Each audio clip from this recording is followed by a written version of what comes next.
के योग के तो अष्टांग 8 अंग बताए 8 गए अंग हैं। हैं। जी। तो उसमें यम, नियम, आसन, प्राणायाम, प्रत्याहार, ध्यान, धारणा, समाधि, जी। ये अष्टांग योग है। और इन अष्टांग योग के अतिरिक्त भी एक और योग है, जी। ईश्वर प्रणिधानाद्वा। जी। ईश्वर का अपने हृदय में ध्यान करना ये सबसे बड़ा योग है। अच्छा। और इसी योग को गीता जी में तीन योगों में विभाजित किया गया। जब परमात्मा कर्म से जुड़ जाते हैं जी। तो कर्म योग हो जाता है। जी। जब परमात्मा को हम भक्ति से जोड़ते हैं तो भक्ति योग हो जाता है। जी। और जब परमेश्वर को हम ज्ञान से जोड़ते हैं जी। तो ज्ञान योग हो जाता है। तो ये ज्ञान या भक्ति, ये सारी चीजें कर्म से तो जुड़ती हैं गुरुदेव। भक्ति भी तो एक किस्म का कर्म है। कर्म का अर्थ यहाँ, जी। कर्म का अर्थ यहाँ वैदिक कर्मों से है। अच्छा, मतलब कर्मकांड। हाँ, कर्म का। अच्छा, और भक्ति का? भक्त का मनोवृत्ति से, मनोवृत्ति से। और जो तीसरा आपने बताया ज्ञान, चिंतन। तो भक्ति और ज्ञान में चूंकि ये दोनों ही मनोवृत्ति के ऊपर आधारित होते हैं तो बड़ा बारीक अंतर होगा थोड़ा सा। तो वो क्या है? एक में मस्तिष्क प्रधान है, एक में हृदय। आहा, अद्भुत। तो मतलब ज्ञान में मस्तिष्क प्रधान हो जाता है और भक्ति में कि जब, अब ये जो मस्तिष्क और हृदय के बीच में अक्सर विभेद हम लोग सुनते आते हैं और अक्सर आम बोलचाल की भाषा में हम लोग कह देते हैं कि बुद्धि और मन या चित्त और अहंकार। तो और इसके बीच में हमें अंतर पता नहीं होता।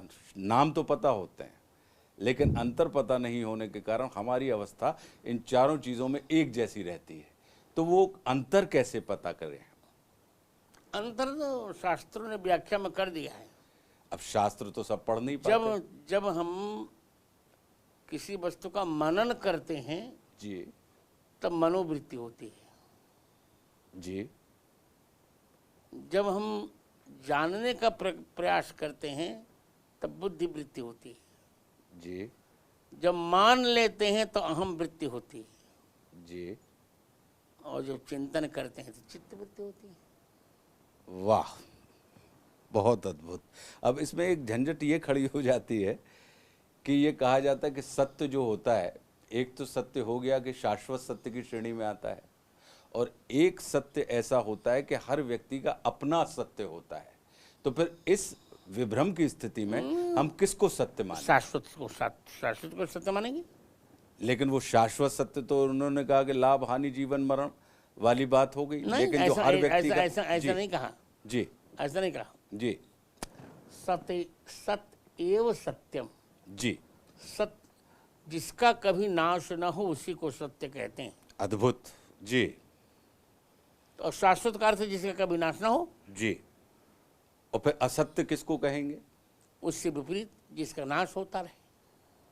और फिर मिथ्या, जो अपने संतों ने कहा है कि ब्रह्मम सत्यम जगत मिथ्या, उन्होंने असत्य नहीं कहा। नहीं, असत्य कहा। जी। असत्य, मिथ्या शब्द असत्य का पर्यायवाची है। अच्छा। और ब्रह्मम सत्यम नहीं, ब्रह्म सत्यम जगन मिथ्या। अब इसमें एक चीज़ और बड़ी हम लोगों के सामने खड़ी हो जाती है। आम बोलचाल की भाषा में हम लोग अक्सर ये कर देते हैं। उन्होंने कहा कि नहीं, हमारा गुरुजी के प्रति विश्वास है।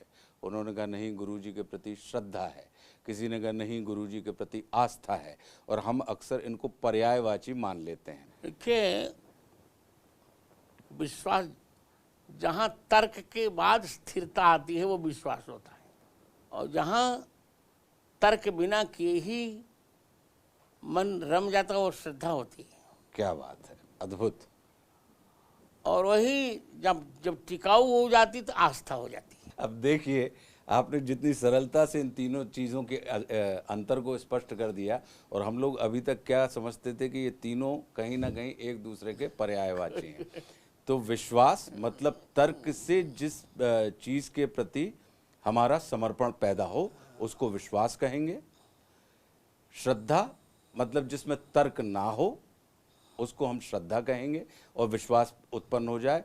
और जब हमारा समर्पण बिल्कुल दृढ़ हो जाए, स्थायी हो जाए, तो वह आस्था की श्रेणी में आ जाता है। गुरुदेव, एक जिज्ञासा और है कि धर्म का अर्थ क्या है और अर्थ का धर्म क्या है? पहली बात तो जो करना चाहिए वही धर्म है जी। और अन्य व्याख्याओं के पचड़े मत पड़िए। अच्छा। धर्म की तो बहुत बहुत व्याख्याएं ऋषियों ने की हैं। जी। अब नोदना लक्षणोर्थो धर्म भी कहा मीमांसाकार ने। ये तो भिदय निश्रेष्ठ सिद्धि सधर्म का न्यायकार ने। पर अपने लगभग 72 वर्ष के आध्यात्मिक अनुभव के आधार पर मैं कह सकता हूँ जी। कि जो करना चाहिए वही धर्म है जी। और जो नहीं करना चाहिए वो अधर्म है। जी।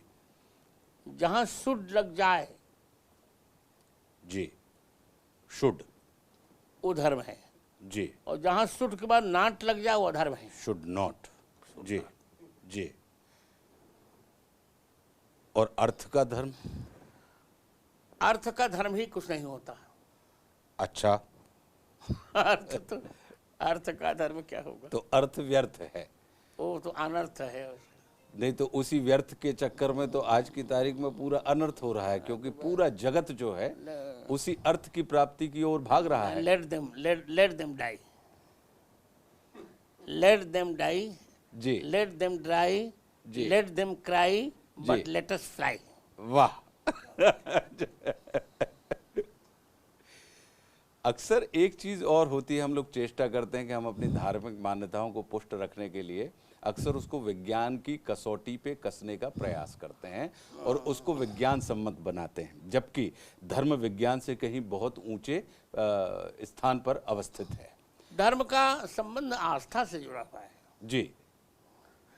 अब विज्ञान का आस्था से कोई लेना देना नहीं। लेकिन आजकल ये प्रचलन में अक्सर देखा जा रहा है कि लोग उसको वैज्ञानिक तरीके से कहीं ना कहीं पुष्ट करके धर्म के प्रति अपनी वैधता घोषित करने का प्रयास करते हैं कि देखिए विज्ञान भी यह कह रहा है।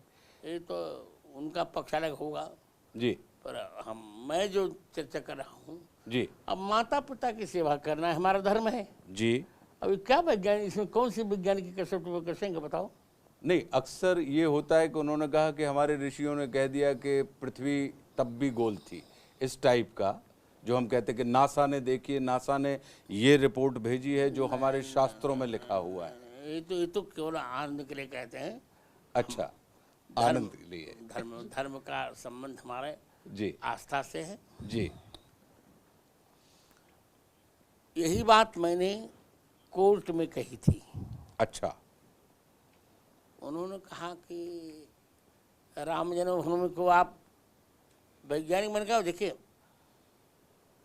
यहाँ विज्ञान कुछ काम नहीं, आस्था यहाँ काम करेगी। जी। करोड़ों वर्षों से हिंदुओं की आस्था है कि यहीं पर राम जी का जन्म हुआ था, इसलिए यह प्रमाण है। जी। मैंने उन लोगों से कहा था कि तुम कहते हो ना कि अमुक स्थान पर मोहम्मद साहब का बाल रखा हुआ है, जी। क्या इसमें क्या विज्ञान तुम्हारा है बताओ?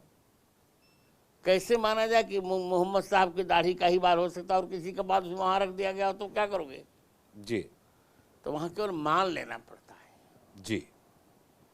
मतलब तर्क की कसौटी पे आस्था नहीं कसी जाती, आस्था का अपना विज्ञान होता है, यानी धर्म का अपना विज्ञान होता है और विज्ञान का अपना धर्म होता है। तो जो हमारे संतों ने कहा है वो शायद धर्म और विज्ञान के बीच में जो संगति हुई है उसका सिर्फ एक ही कारण है कि आप धर्म के विज्ञान को समझिए और विज्ञान के धर्म को समझिए। ये यही कहना चाह रहे थे। जी।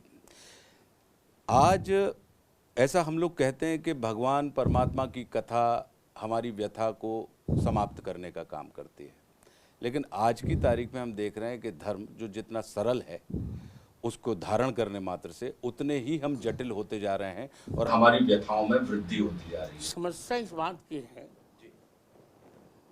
कि हम शास्त्रीय सिद्धांतों को समझ ही नहीं पा रहे हैं, क्योंकि हमारे अंदर आ गया है ईगो। और एक मैं आलंकारिक भाषा में बोलूं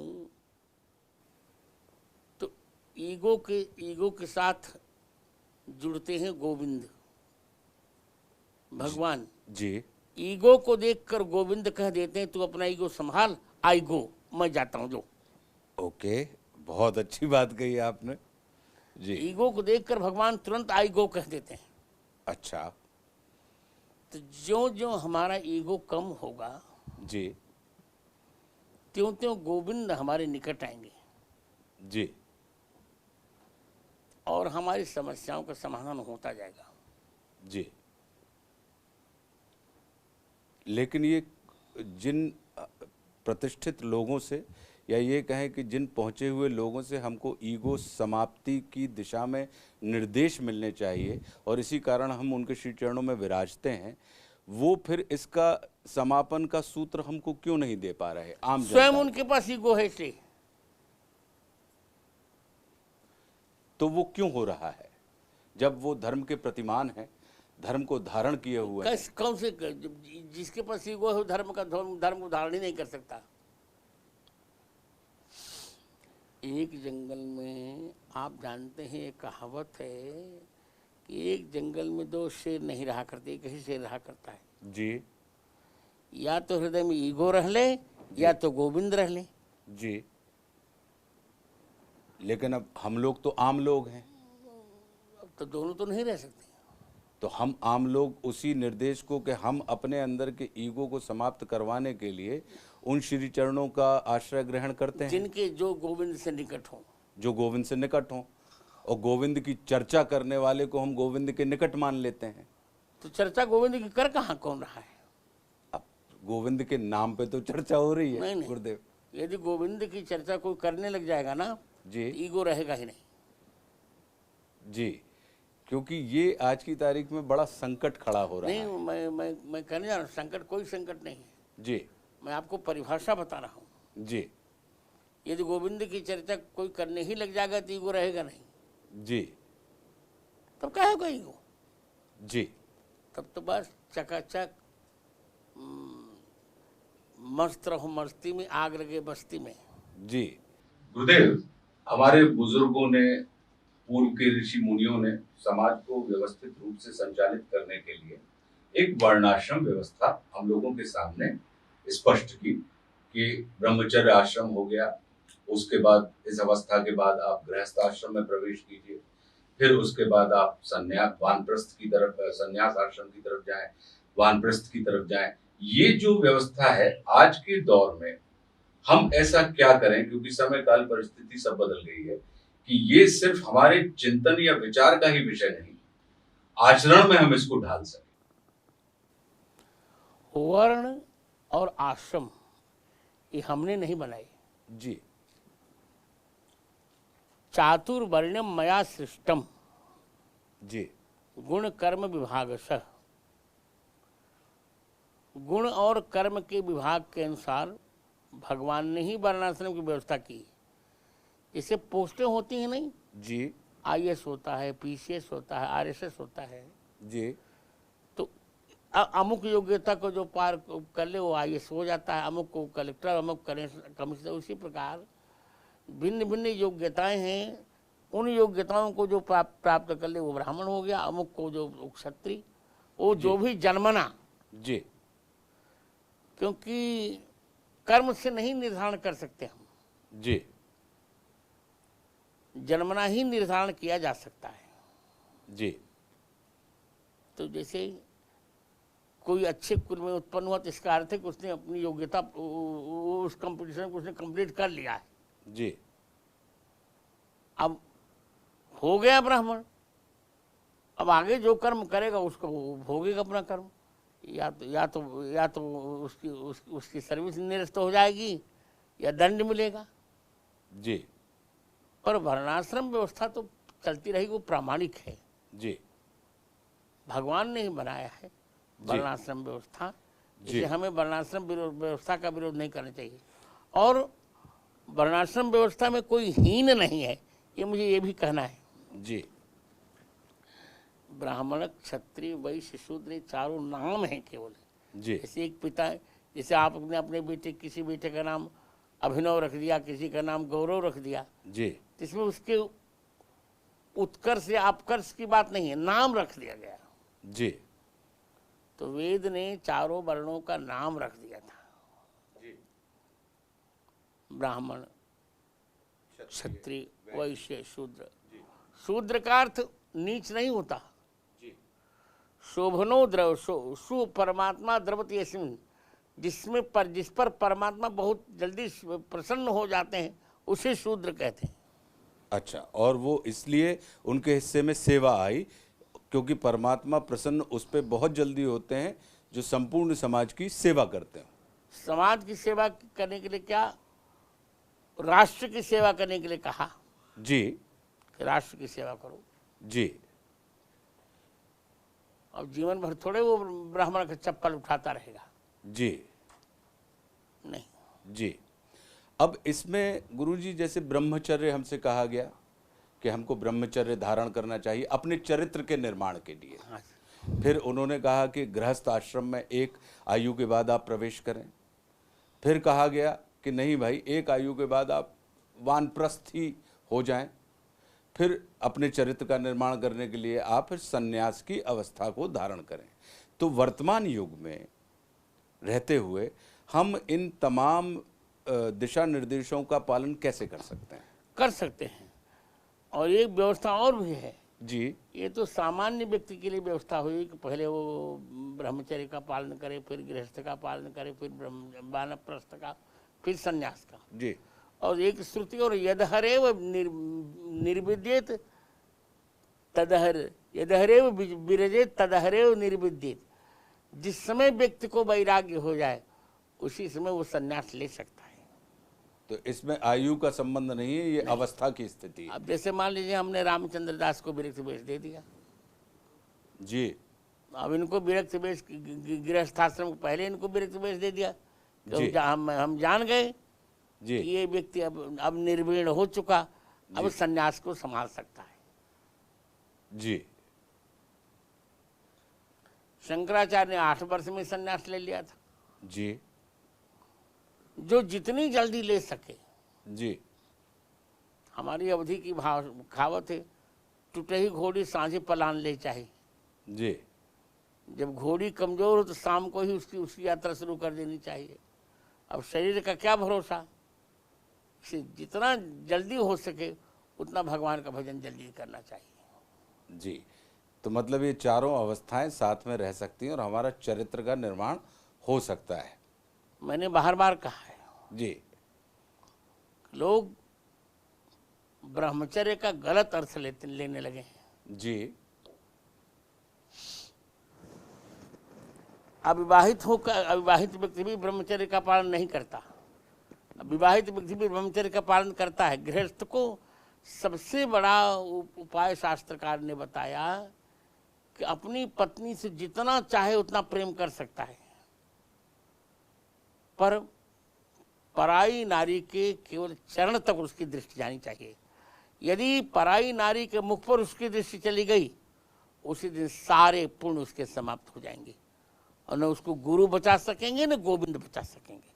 ना गुरु बचा सकेंगे और ना ईश्वर बचा सकेंगे। नहीं, कोई नहीं बचा सकेगा। जी।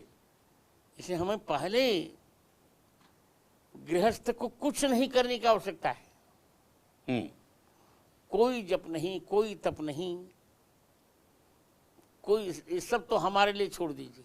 जी। हम तो कर ही रहे हैं गृहस्थों के लिए। जी। गृहस्थ का एक ही जप है, एक ही तप है, एक ही संयम है, एक ही योग है, एक ही ज्ञान है, एक ही ध्यान है कि केवल अपनी पत्नी के प्रति उसकी भोग्य दृष्टि हो और सर्वत्र योग्य दृष्टि हो। वाह।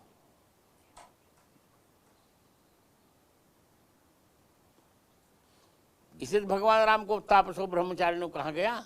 जी।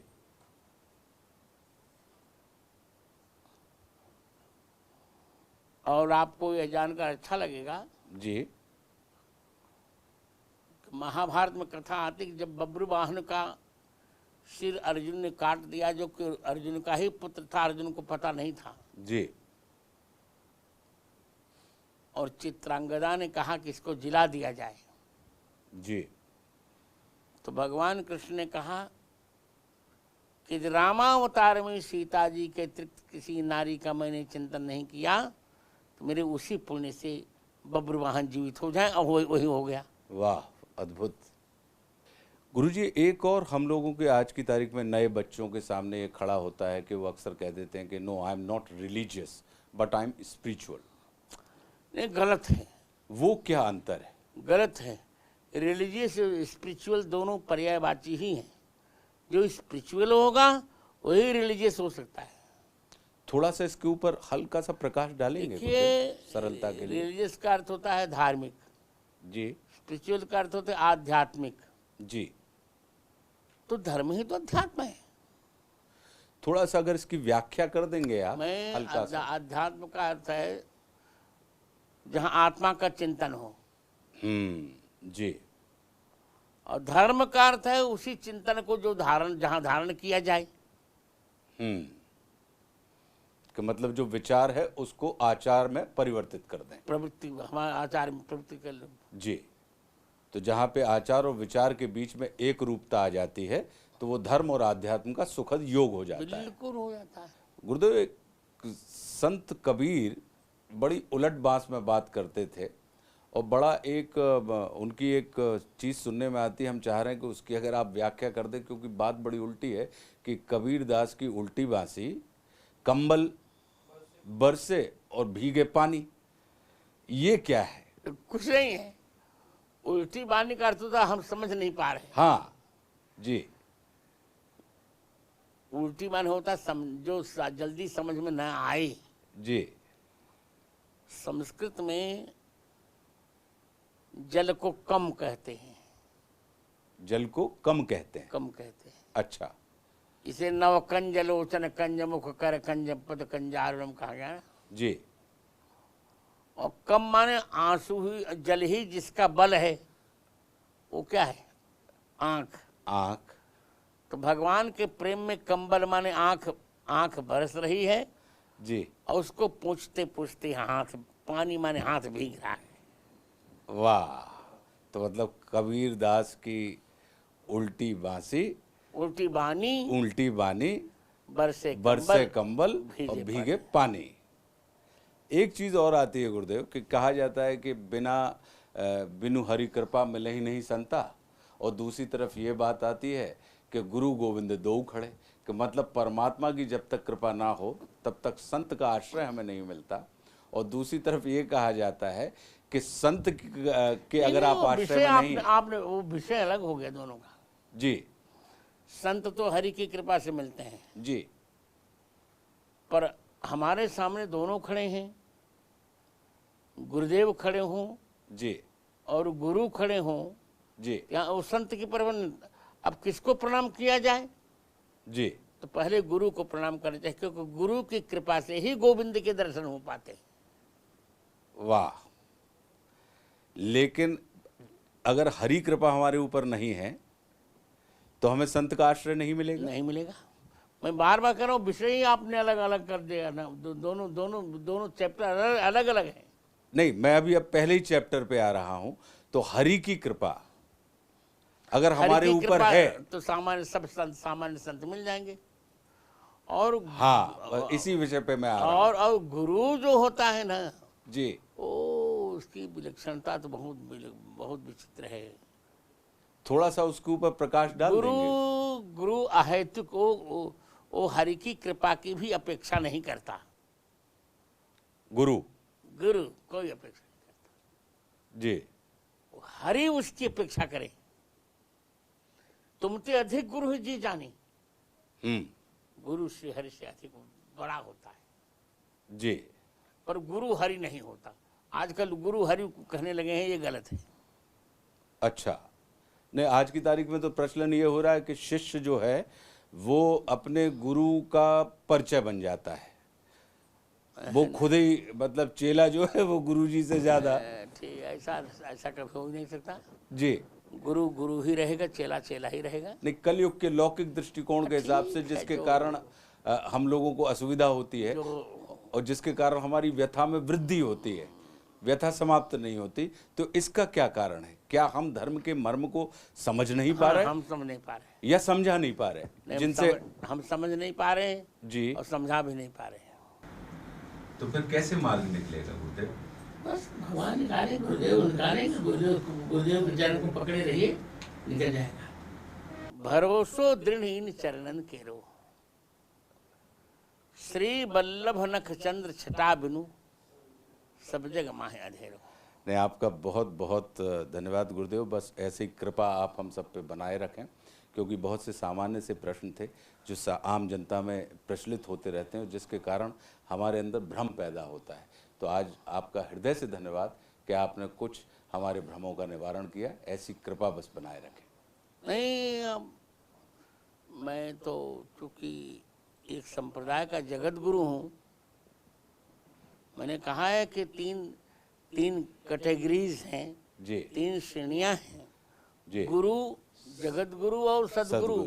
जी, सदगुरु केवल एक शिष्य अपने शिष्य भर की जिज्ञासा का समाधान करता है, जी, जगत गुरु संसार के सभी शिष्यों की जिज्ञासाओं का समाधान करने की पात्रता रखता है।